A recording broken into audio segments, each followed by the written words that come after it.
Madame Beau, vous avez ensuite un rapport qui concerne aussi la ZAC, c'est le dossier de réalisation. Oui, l'ensemble des études et procédures est désormais achevé sur la ZAC de Vétretex. La ville de Chambéry a approuvé le bilan de la concertation et la création de la ZAC Vétretex le 20 février 2017. Le PLU de la commune a été modifié en cohérence sur ce secteur par l'agglomération. La société publique locale Chambéry 2040 a été créée en mars 2018 par ses deux actionnaires fondateurs, Chambéry Grand Lac Économie et la ville de Chambéry. La ville de Chambéry s'est prononcée favorablement sur la création de cette société et sur la participation au capital le 26 février 2018. La SPL de Chambéry 2040 a pour objet la réalisation d'opérations d'aménagement au sens du Code de l'urbanisme. Il est envisagé de confier l'aménagement de la ZAC de Vétretex donc à la SPL de Chambéry 2040 conformément aux dispositions des articles du Code de l'urbanisme. Le traité de concession à conclure entre la ville de Chambéry et la SPL Chambéry 2040 a été approuvé le 10 juillet 2018 par le conseil municipal. La ville de Chambéry a approuvé au conseil municipal le 20 septembre 2018 le lancement de la procédure d'utilité publique sur le périmètre de la ZAC.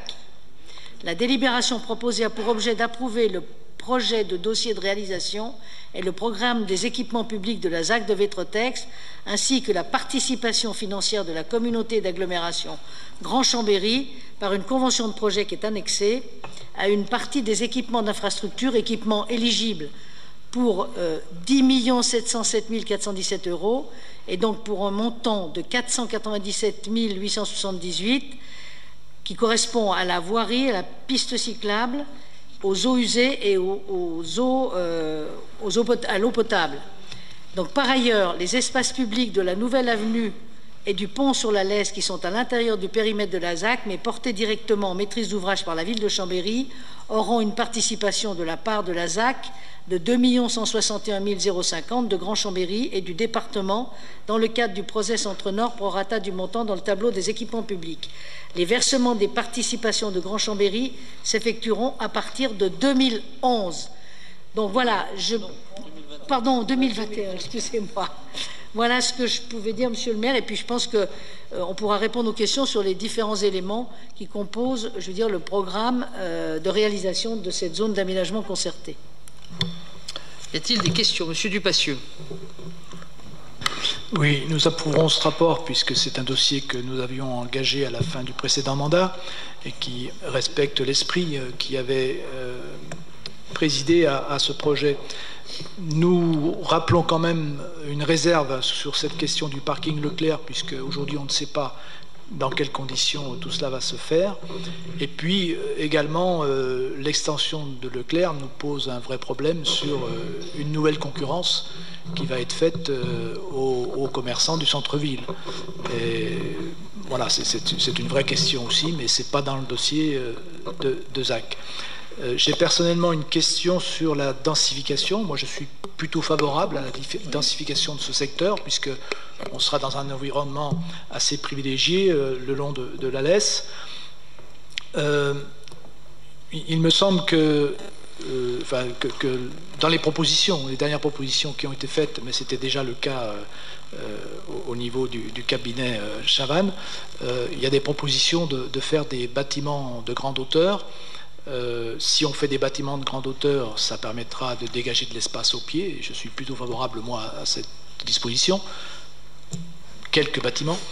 Cela dit, on se questionne sur est-ce que vous savez aujourd'hui, là aussi, déjà, quelles seront les hauteurs maximum qui seront retenues pour ces bâtiments de grande hauteur? Madame Beau. Bon, effectivement, vous avez raison. L'idée, c'est d'avoir de la densité sur Vétretex. D'abord parce que la loi nous impose de la densité quand on fait des opérations dans les zones urbaines pour éviter l'étalement. Hein, ça, c'est une première chose. La deuxième chose, je crois que le travail est en cours là-dessus. Ce que nous avons simplement demandé à M. Chavannes, qui travaille sur ce dossier, c'est d'avoir non pas des grands immeubles, des tours, je veux dire carrées et bien droites, mais au contraire de s'inspirer le plus possible de ce qui peut être fait aujourd'hui et qui, voilà. Bon, après, sur les hauteurs, il n'est pas question de faire des hauteurs de 20 étages. Hein. On serait plutôt sur des hauteurs entre 8 et 14 étages à travailler. Voilà. C'est pas voilà. Mais effectivement, comme vous le dites très justement, et je partage ce que vous venez de dire, ça permet de dégager, je veux dire, des cheminements au sol qui sont tout à fait intéressants, et d'avoir justement dans ces cheminements de pouvoir travailler sur la biodiversité et tout ce qui va avec. Voilà. Donc on est dans cet esprit, on y travaille. Chavannes, Monsieur Chavannes, on en a encore parlé tout à l'heure, travaille avec nos services pour faire des propositions là-dessus. Il y aura de la densité, mais c'est pas une densité effroyable, quoi. Voilà. On n'a pas du tout envie d'avoir une densité effroyable. On a envie d'avoir une densité plutôt intelligente. Je crois que j'ai déjà eu l'occasion de dire au conseil municipal, j'ai eu l'occasion, lors d'un déplacement à Paris, d'aller voir ce que l'urbaniste que nous avons choisi a fait à Boulogne-Billancourt et sur l'ancienne usine Renault. Et vraiment, ce qu'il nous propose, c'est quelque chose de même nature. Et je pense que quand on découvre ce qui a été fait la première fois, c'est vrai qu'il y a de l'espace, il y a beaucoup de verdure. On est dans des immeubles parcs, finalement, hein, une ambiance d'immeubles parcs. Et donc, j'invite tous ceux qui peuvent avoir l'opportunité d'aller voir sur place, d'aller voir. Parce que c'est vraiment ce type d'urbanisme-là que l'on voudrait faire et non pas reproduire ce qui a pu se faire dans les années 70 ou les années 90, qui était une alliance du béton et du goudron, quoi. Oui, monsieur Fajot. Enfin, moi, je suis plus réservé que mes collègues sur ce dossier, donc je ne voterai pas, mais je m'abstiendrai. Alors, pour 2-3 raisons. Première raison, c'est quand même, quand on regarde que c'est un projet d'urbanisation de mémoire, je crois, de près de 69 000 mètres carrés d'urbanisation, et qu'il n'y en a que 400 mètres carrés pour les services au public, enfin les services publics, c'est même pas des services au public, ça fait quand même peu en matière de services publics.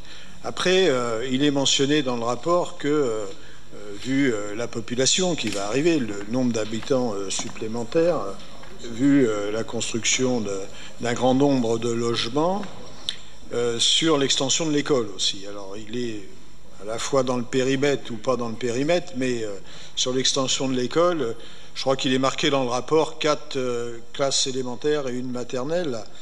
Il me semble que là aussi, c'est certainement sous-estimé.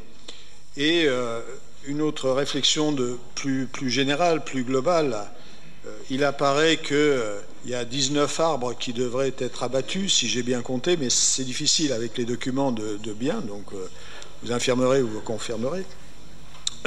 Est-ce qu'aujourd'hui, vu la question du climat et de l'environnement, je crois, de façon globale, il n'est pas possible de faire des aménagements tout en gardant, je veux dire, ces arbres, quoi, qui sont nécessaires. Maintenant, je crois que tout le monde est d'accord pour reconnaître qu'il y a une nécessité. On ne peut plus aménager aujourd'hui comme on a aménagé hier. Alors, je sais que ça en fait sourire certains, parce que moi, je préfère me convertir, je veux dire, même un peu tardivement que pas du tout. Et je souhaite que vous suiviez aussi ce mouvement, parce que je sens quelques ricanements un peu. On va nous resservir l'avenue Robes et puis tout le truc, mais bon, c'est bon. Mais ça va, oui. Bon, une fois que vous l'avez dit, ça fait 4 ans que vous, enfin non, 5 ans que vous le dites, voilà.